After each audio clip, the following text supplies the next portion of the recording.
ada dua nikmat yang begitu sangat bermanfaat bagi kita dan ideal semestinya untuk kita melakukan ibadah kepada Allah dalam rangka kita bersyukur. Apa nikmat yang dua nikmat itu? Yang pertama nikmat iman, yang kedua nikmat sehat. Karena dengan keimanan kita datang ke sini.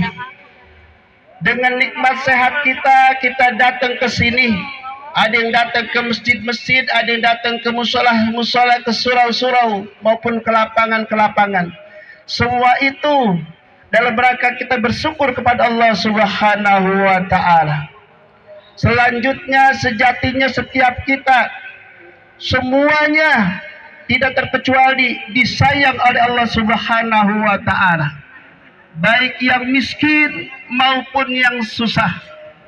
Cuman masing-masing cara Allah mengasih sayang kepada kita.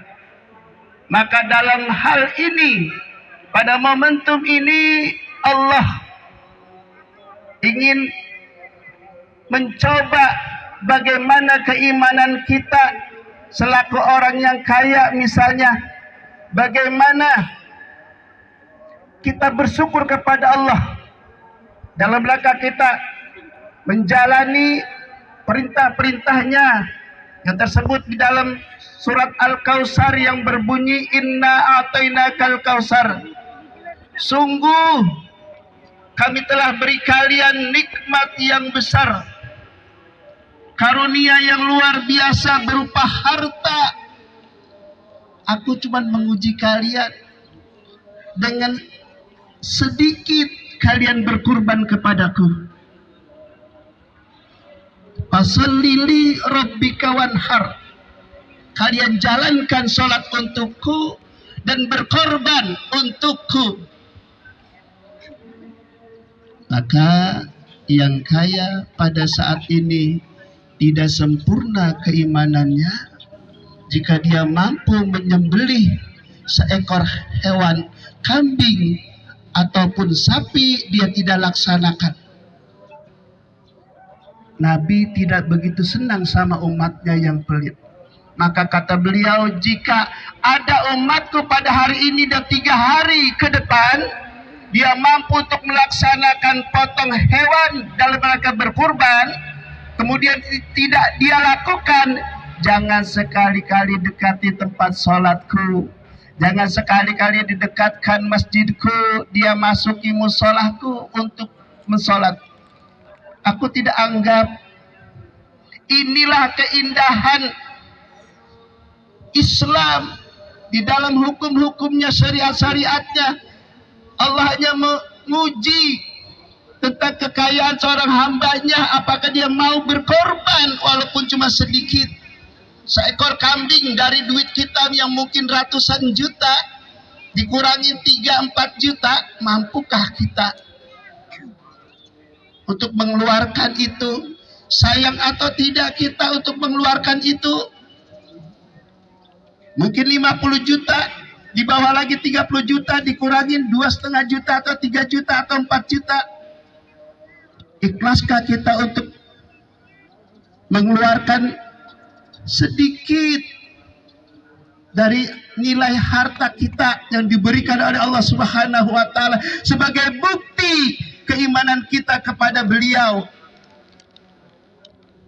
Inilah keindahan syariat Islam. Pada hari ini Allah ingin memberikan makan yang nikmat kepada hamba-hambanya yang rada kurang mampu dengan menerima setenteng daging, apa itu hewan kambing atau sapi untuk dinikmati oleh keluarganya. Inilah keindahan Islam, ibu-ibu. Kita cuma disuruh berkorban sebagian kecil harta kita, padahal untuk nabinya Khalilullah Nabi Ibrahim alaihissalam, Allah menguji beliau tidak dengan hartanya, padahal beliau orang yang kaya raya. Nabi Ibrahim orang yang kaya raya, tetapi tidak diuji dengan kekayaannya. Diuji dengan sesuatu yang sampai 80 tahun beliau harapkan.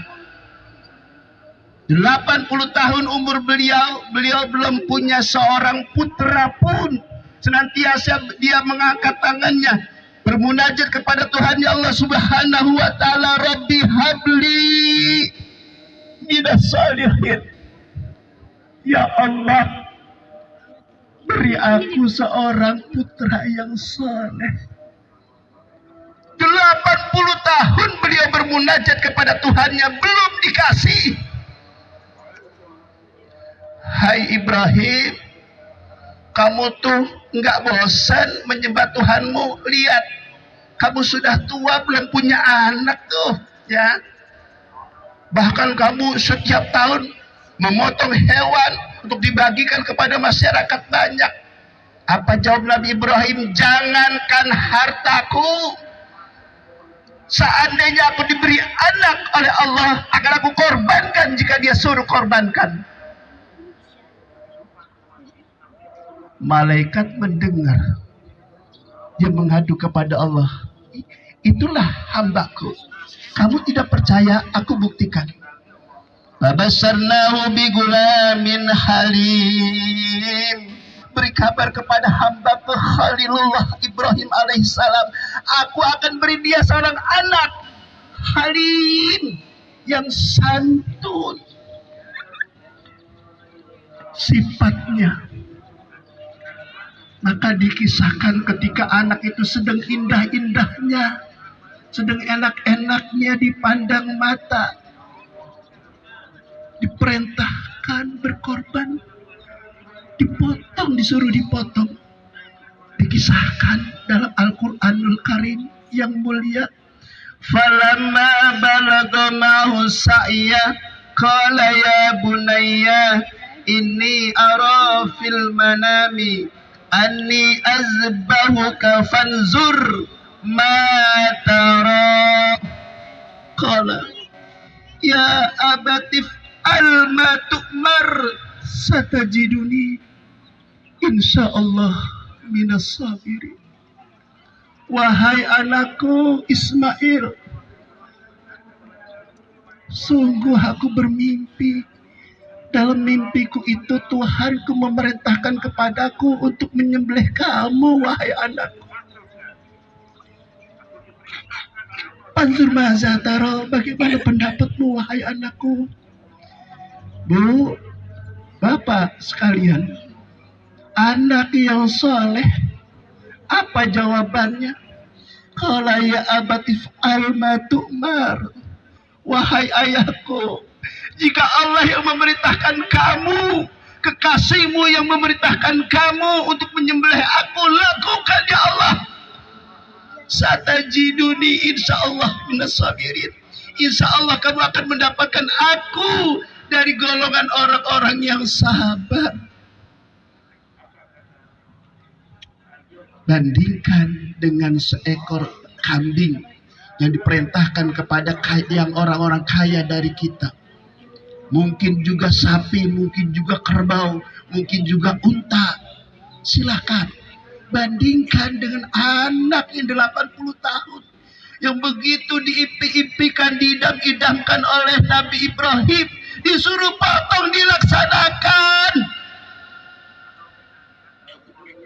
Rasa-rasanya tidak sebanding dengan seekor kibas, seekor kambing atau seekor sapi yang kita sembelih sebagai bukti keimanan kita, sebagai bukti kaul kita, syahadat kita kepada Allah Subhanahu wa taala. Kita mengatakan syahadatu alla ilaha illallah, aku bersaksi tidak Tuhan selainmu ya Allah. Aku akan laksanakan semua perintahmu. Aku hidup karena kamu, aku mati karena kamu, dan aku akan dibangkitkan juga untukmu. Maka hikmah daripada Idul Adha pagi ini bahwa sunnah kurban tidak hanya sekali bagi yang mampu. Bayangin kalau sunnahnya cuma sekali seumur hidup. Kalau cuma sekali sunnah berkurban seumur hidup, lah nanti kalau yang kaya sudah habis berkurban, tidak ada lagi berkorban. Si miskin makan apa yang enak-enak, minimal si miskin setahun sekali dia makan dari yang kaya-kaya. Inilah keindahan syariat Islam, Bapak Ibu. Tidak untuk Allah, tidak untuk Rasulnya, tetapi untuk sekitar kita. Bisa jadi dia tetangga kiri kanan kita, depan belakang kita. Bisa jadi dia saudara kita. Bisa jadi dia guru kita yang kurang beruntung dalam hal ekonomi. Maka si kaya ketika itu diketuk hatinya untuk berkurban. Jangan sekali-kali kalian mendekati tempat sholatku, kata Nabi, kalau kalian mampu menyembelih pada hari raya ini, kalian tidak mau menyembelihnya. Na'udzubillahi min zalik. Mungkin banyak yang kita merasakan ya, bagaimana ketika hari ini tiba, saya pernah dengar orang sekitar sini, si miskin papa, belumlah dia dapat yang namanya kupon, maka dia sudah bikin tusukan sate, dia sudah beli persiapan untuk membakarnya, sudah rapi, sampai malam berikutnya tidak mendapatkan daging kurban. Bagaimana itu rasanya? Bagaimana rasanya? Panitia, tolong perhatikan kewajiban kita mempunyai mata yang banyak pada saat ini jika kita menerima hewan kurban. Jangan sampai terdengar lagi kisah-kisah model demi Allah, Bu, kisah ini ada. Bahkan terjadi pada orang Betawi. Kebetulan dia rumahnya pojokan, adanya di pojokan. Demi Allah, kisah ini saya dengar muda tahu. Sekarang sudah almarhum. Coba bayangin,